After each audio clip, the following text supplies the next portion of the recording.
मूल रूप से एक ही पार्टी रहेगी और वो चिराग पासवान के नेतृत्व वाली लोजपा ही मुख्य लोजपा के रूप में रहेगी। जब ये लोग आपस में नहीं कर पाएंगे तो फिर भाजपा इसमें दखल देगी और भाजपा की बात मानना दोनों गुटों के लिए मजबूरी हो जाए। ये पार्टी कहाँ जाएगी? या तो लोजपा में विलय होगा या बीजेपी या कुछ और? विलय लोजपा में होगा। मुख्य पार्टी जो उनकी है उसी में दोनों गुट मिल के एक हो जाएंगे। चाचा तो साफ कहते हैं कि मेरा रिश्ता ही खत्म है। वो तो नीतीश जी भी कहा करते थे कि मर जाएंगे मिट जाएंगे मगर नहीं जाएंगे भाजपा के साथ, फिर गए। या पशुपति पारस को कहा जाएगा कि भाजपा अगर आपका कोई घड़ा है जो नहीं जाना चाहता तो आप भाजपा में हो जाइए, तो उसमें चले जाइए। ये एक इन्फॉर्मेशन आ रही थी कि 5 लोकसभा की सीटें चिराग की तय हो गई हैं। हाँ, ये चर्चा है इस बात की कि उनकी बात फाइनल हो गई है। जैसे कि जमुई से उन्होंने विदाई ही ले ली है, जिस तरीके से रोना धोना हुआ और फिर लोग उनको रोज चिट्ठियां लिख रहे हैं, तो जमुई को उन्होंने एक तरह से अलविदा कह दिया है। तो ये तय हो गया कि वो हाजीपुर सीट लड़ेंगे। नमस्कार, आप लाइव बिहार देख रहे हैं। मैं हूँ राजमोहन तिवारी। देखिए, आज 24 फरवरी है, दिन शनिवार, और एक बार फिर से हम आपके सामने हाजिर हैं आज पूरे दिन के हुए घटनाक्रम पर चर्चा करने के लिए। हमारे साथ 2 वरिष्ठ पत्रकार जुड़े हुए हैं जो सब कुछ आपको बताएंगे, क्या हुआ, क्यों हुआ और कैसे हुआ। लेकिन सबसे पहले आपको कुछ खबरों के बारे में बता देते हैं कि आज किस प्रकार की राजनीतिक और प्रशासनिक घटनाएं बिहार में हुई हैं, जिसमें कि शिक्षा विभाग से बड़ी खबर निकलकर सामने आई है। जिस तरीके से अभी समय को लेकर बवाल छिड़ा हुआ है, इसी बीच कई जिलों के शिक्षा पदाधिकारियों का तबादला शिक्षा विभाग के तरफ से कर दिया गया है। इसके अलावा अगर बात करें तो लोकसभा चुनाव के मद्देनजर सोशल मीडिया पर अब प्रशासन पैनी नजर रखेगा। इसके अलावा अगर बात करें तो जीतन राम मांझी ने जो केकई वाला बयान नीतीश कुमार पर दिया है, उस पर सियासत तेज हो गई है। तेजस्वी यादव की जन विश्वास यात्रा अब नीतीश कुमार के गृह जिले नालंदा में पहुंच गई है। इसके अलावा जम्मू कश्मीर के उपराज्यपाल मनोज सिन्हा राजधानी पटना आए थे और उन्होंने बिहार को विद्रोही राज्य कहा है। और प्रमुख मुद्दे की बात करें तो एक तरफ लोकसभा का चुनाव है, तो इसी को लेकर एनडीए खेमे से चिराग पासवान की गोटी सेट होने की बात निकलकर सामने आ रही है। तो सबसे पहले हम चर्चा करेंगे जीतन राम मांझी के बयान पर, जो कि हिंदुस्तानी अवाम मोर्चा के संरक्षक हैं, पूर्व मुख्यमंत्री हैं। लेकिन बीते दिन जिस तरीके से उन्होंने बयान दिया कि नीतीश कुमार को कुछ केकई घेरे हुए हैं और उसी के वजह से राजनीतिक संकट भी खड़ा हो जाता है। वरिष्ठ पत्रकार प्रवीण बागी हैं। जीतन राम मांझी ने केकई कहा तो कांग्रेस ने मंथरा का भी जिक्र कर दिया। देखिए, बड़ा रोचक ये चर्चा हो रही है बिहार में, और इसकी शुरुआत की थी नेता प्रतिपक्ष तेजस्वी यादव ने। जब विश्वास मत का प्रस्ताव पेश किया था मुख्यमंत्री नीतीश कुमार ने पाला बदलने के बाद, तो उस समय भाषण दे रहे थे उस प्रस्ताव पर तेजस्वी। तो तेजस्वी ने अपने भाषण में ये जिक्र करते हुए कहा था कि आप कई केकइयों से घिरे हुए हैं जो आपसे गलत सलत फैसले कराते रहते हैं। उन केकइयों को पहचानिए और उनसे सतर्क रहिए, नहीं तो बार बार आपको धोखा होगा। तो उसी ओर इशारा कर रहे थे तेजस्वी कि जैसे केकई ने वहाँ राम का काम बिगाड़ा था, वैसे ही यहाँ नीतीश के यहाँ जो केकई हैं वो नीतीश का काम बिगाड़ते रहते हैं। तो ये आरोप प्रत्यारोप चल रहे थे। उसके बाद उसमें कूद गए जीतन राम मांझी। उन्होंने कहा कि केकई तो है, ठीक है अपनी जगह, मगर केकई को पहचानने की ज़रूरत है कि कौन केकई है। उन्होंने एक तरह से तेजस्वी की बात को दोहराया कि नीतीश कुमार जो गलत फैसले करते हैं वो अपने इर्द गिर्द के केकइयों के प्रभाव में करते हैं, तो उनको पहचानना चाहिए। फिर कांग्रेस इसमें कूद पड़ी। कांग्रेस की विधायक हैं प्रतिमा कुमारी, उन्होंने कहा कि ठीक है कि केकई हैं उनके यहाँ, मगर जो मांझी जी हैं वो मंथरा हैं। माने मंथरा दासी थी अयोध्या में के राजमहल में, और वो केकई की परम सहेली थी, और मंथरा के भड़काने पर ही केकई ने ये सारा प्रपंच रचा था। तो इसलिए उन्होंने मांझी जी को मंथरा बता दिया और कहा कि उनको तो मालूम होगा कि केकई कौन है, अच्छा, तो इसलिए वो खुलासा करें इसका कि कौन कौन केकई हैं जो घेरे हुए हैं नीतीश कुमार को। हमारे साथ वरिष्ठ पत्रकार रवि रंजन जी भी जुड़े हुए हैं। तो केकई का सवाल अब उठ रहा है, तेजस्वी ने दावा किया, अब पहचानने की भी बात है, तो है कौन नीतीश कुमार के? नहीं, तेजस्वी यादव तो ये कह रहे हैं कि वो जिस तरह से दशरथ जी ने राम जी को वनवास दे दिया, उस तरह से मैं तो इनको पिता की तरह मानता था और इन्होंने मुझे निकाल दिया, मुझे बाहर कर दिया। तो इनको ये जिन कैकइयों से घिरे हुए हैं वो उनको इनको पहचानना ये चाहिए। सवाल है कि कौन है, क्योंकि इसके पहले ललन सिंह को वो नीतीश कुमार हमेशा कहते रहे। हम आपको ये बता रहे थे कि उनके जो सबसे करीब हैं, एक तो संजय झा हैं, एक ललन सिंह हैं। ललन सिंह राजद के खेमे में खेल रहे थे, ऐसा उन पर आरोप था कि वो ललन सिंह उस तरफ से कुछ कर रहे हैं। लेकिन यहाँ कई क्या संजय झा हैं या अशोक चौधरी हैं। क्योंकि ये बात ये हो गई कि अशोक चौधरी चाह रहे हैं कि नीतीश कुमार भाजपा के साथ चले जाएं और विजय चौधरी को भी शामिल कर सकते हैं। विजय चौधरी, तो ये 3-4 केकई हैं जो उनके आसपास रहते हैं। और ये चर्चा तो एक समय प्रधानमंत्री ने भी रेणुका को उनको कह दिया था कि वो सुरपणखा की तरह वो हंसती हैं, लोकसभा में उनको कहा था। आज ही नीतीश भारद्वाज जो कृष्ण बने थे महाभारत में, उनकी पत्नी से विवाद चल रहा है, तो उन्होंने कह दिया मेरी पत्नी जो है वो है दुर्योधन है। तो ये जो चल रहा है ये बहुत इंटरेस्टिंग है कि माने पात्रों को उसके उदाहरण दे के एक दूसरे पर वार किया जा रहा है। लेकिन तेजस्वी ने जो कहा है कि मैंने अपने आसपास के कैकई को पहचानिए, तो वो ललन सिंह हैं या संजय झा हैं या अशोक चौधरी हैं और विजय चौधरी को भी इसमें शामिल कर लेना चाहिए कि ये लोग अब आपस में समझें कि कौन सी मंथरा है जिनके कहने पर ये कैकई काम कर रही है। चलिए, तो कैकई और मंथरा की चर्चा बिहार की राजनीति में आगे भी आपको देखने को और सुनने को मिलेगी। लेकिन बड़ी खबर एनडीए खेमे से और चिराग पासवान को लेकर, क्योंकि जिस तरीके से लोजपा 2 गुटों में बटी, एक तरफ पशुपति पारस उनके चाचा, दूसरे तरफ चिराग पासवान, अब दोनों ही खेमा एनडीए में है। और ऐसे में लोकसभा चुनाव नजदीक है, कुछ दिनों में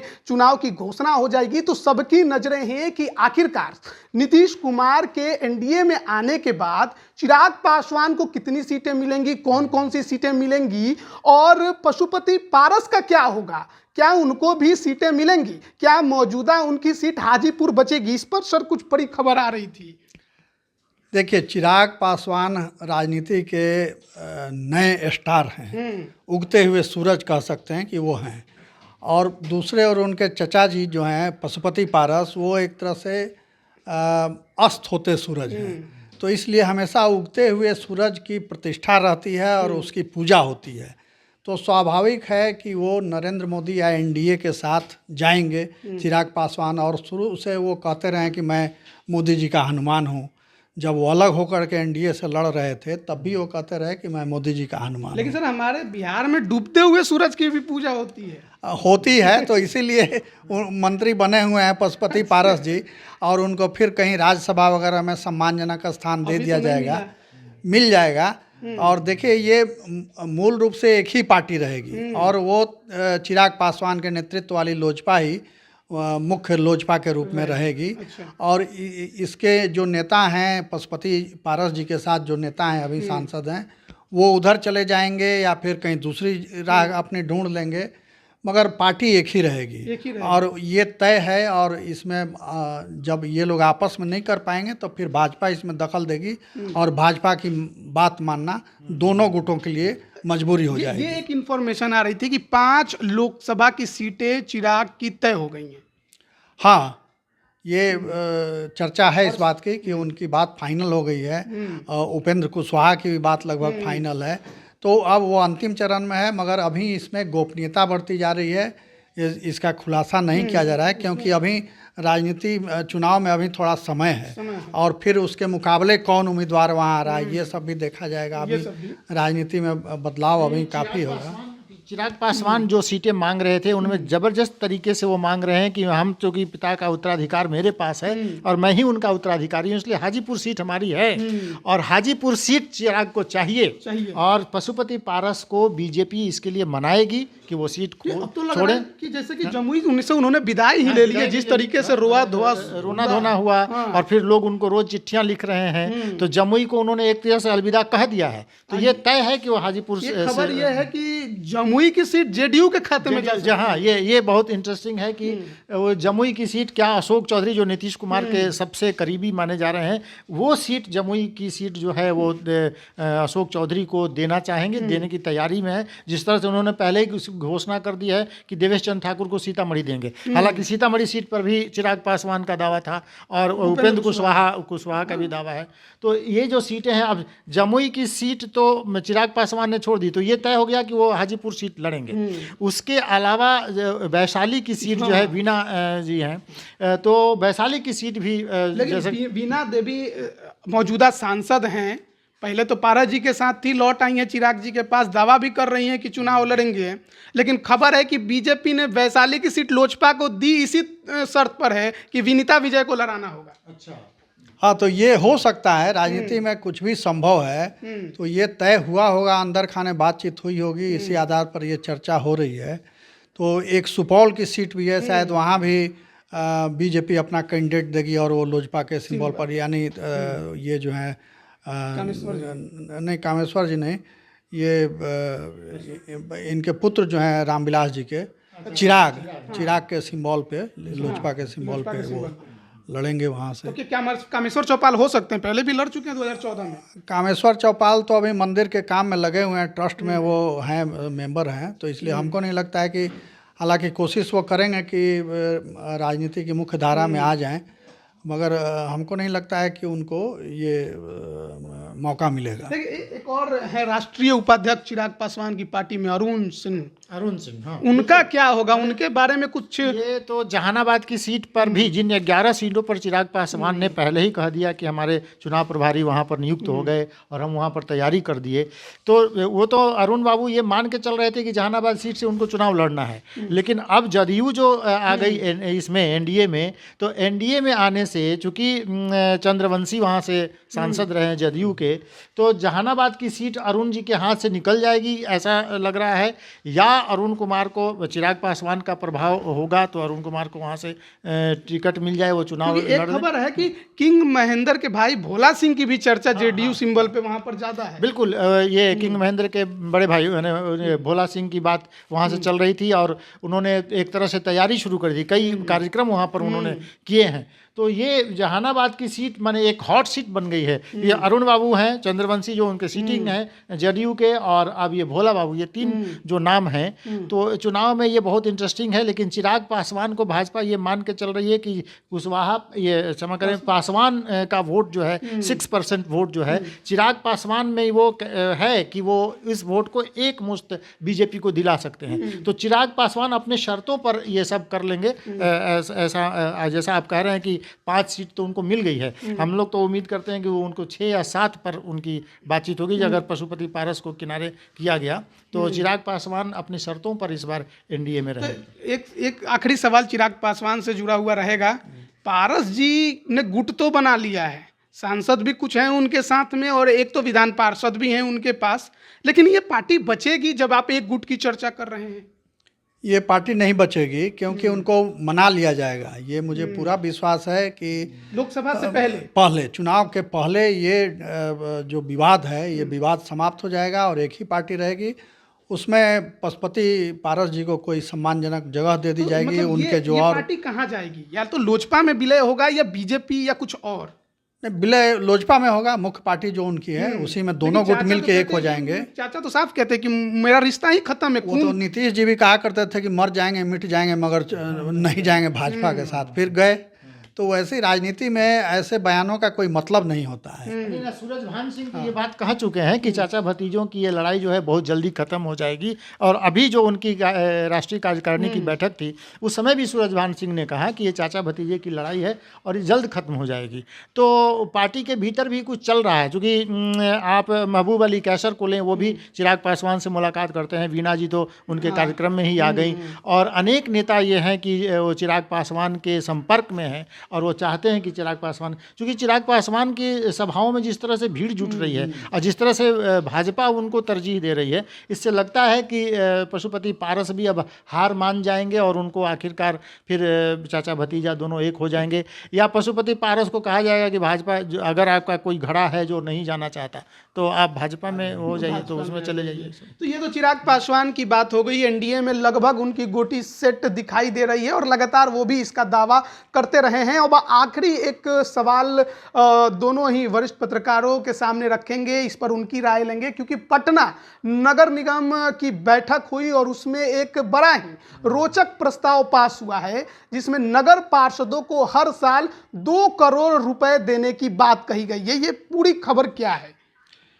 देखिए, जो वार्ड पार्षद हैं उनकी ये बहुत दिनों से मांग थी कि उनके पास भी कुछ फंड होना चाहिए, जैसे सांसद विधायकों का फंड होता है वैसे ही उनका भी होना चाहिए, ताकि वो अपने क्षेत्र में कुछ काम करा सकें। तो अभी तक उनके पास कोई फंड नहीं था, तो इस बार वो बैठक हुई और ये उसमें प्रस्ताव पारित हुआ बोर्ड की बैठक में कि 2-2 करोड़ रुपए हर पार्षद को दिए जाएंगे। उसमें कुछ पैसे नगर निगम अपने साधन से देगा, कुछ सरकार से लेगा। तो 1 करोड़ योजनाओं पर खर्च होगा, जो नगर निगम की योजनाएं हैं उस पर खर्च होंगी, वो पार्षदों की देखरेख में होंगी। और 1 करोड़ रुपया पार्षदों की अनुशंसा पर खर्च होगा। अच्छा, यानी जो सड़क नली गली है वो उनके रिकमेंडेशंस पर वो बनेगा और वो उसकी निगरानी में होगा। लेकिन नीतीश कुमार दावा करते हैं कि 7 निश्चय योजना में नली गली का काम उन्होंने खूब करवाया है, मगर नली गली का काम अब 7 निश्चय से बंद कर दिया गया है। अच्छा। तो इसलिए ये समस्या हो गई है कि छोटे क्षेत्रों में, मोहल्लों में जो सड़कें हैं वो सब नगर निगम के अधीन में हैं, तो उनकी मरम्मत नहीं हो पाती है, टूट गई हैं। अभी तो पूरे पटना की सड़क ऐसी बनी हुई है, जैसे आप घूम जाइए मोहल्लों में तो लगेगा कि यूक्रेन में आ गए हैं। आप पटना के किसी मोहल्ले की सड़क देख लीजिए, नई भी बनी है तो आमतौर पर वो ढलाई वाली सड़कें बनती हैं और वो 3 महीने के पहले ही टूटनी शुरू हो जाती हैं। आज बनी और 3 महीने के अंदर उखड़ना शुरू हो जाता है, यानी गुणवत्ता उसकी शून्य होती है और इस पर कोई निगरानी नहीं, कोई देखरेख नहीं। 7 निश्चय तो बंद हो गया नली गली, उसमें से अब ये नया शुरू किया गया है। तो क्या, जैसा कि बागी सर बता रहे हैं कि ये केवल लूट का एक जरिया बनेगा? बिल्कुल, मैं आपकी बात से बहुत सहमत हूँ। मुख्यमंत्री नीतीश कुमार ने ये उस समय कहा था कि गुणवत्तापूर्ण सड़कें बनाएंगे, गुणवत्तापूर्ण काम होगा, लेकिन उसकी निगरानी कौन करेगा? कौन कर रहा है निगरानी? और ये काम कैसे हो रहा है? कहाँ से पैसा आ रहा है? वो पैसा कहाँ जा रहा है? तो ये जो पार्षदों को जो 1-1 करोड़ रुपया हर साल मिल जाएगा, 2-2 करोड़ रुपया हर साल मिल जाएगा, वो उसका बंदरबाट होना है, उसका और कुछ नहीं होना है। और ये जो जिस हाल में हम लोग जी रहे हैं, आम नागरिक जो जी रहा है उसी में जीता। तो ये सिर्फ प्रस्ताव पास हो गया है, सरकार ने भी क्या इस पर मुहर लगा दी? इसको नगर विकास विभाग में भेजा जाएगा, उस पर वित्त विभाग की अनुमति होगी, सरकार की अनुमति होगी, तभी ये लागू होगा। पहले भी एक बार प्रस्ताव गया था तो वो अस्वीकार कर दिया गया था, तो इस बार फिर भेजा गया है और अभी चुनाव का समय है, तो हो सकता है कि दबाव बना करके इसको पारित करा लिया जाए, सरकार की अनुमति ले ली जाए। मगर ऐसा अगर होता है तो ये बहुत दुर्भाग्यपूर्ण होगा।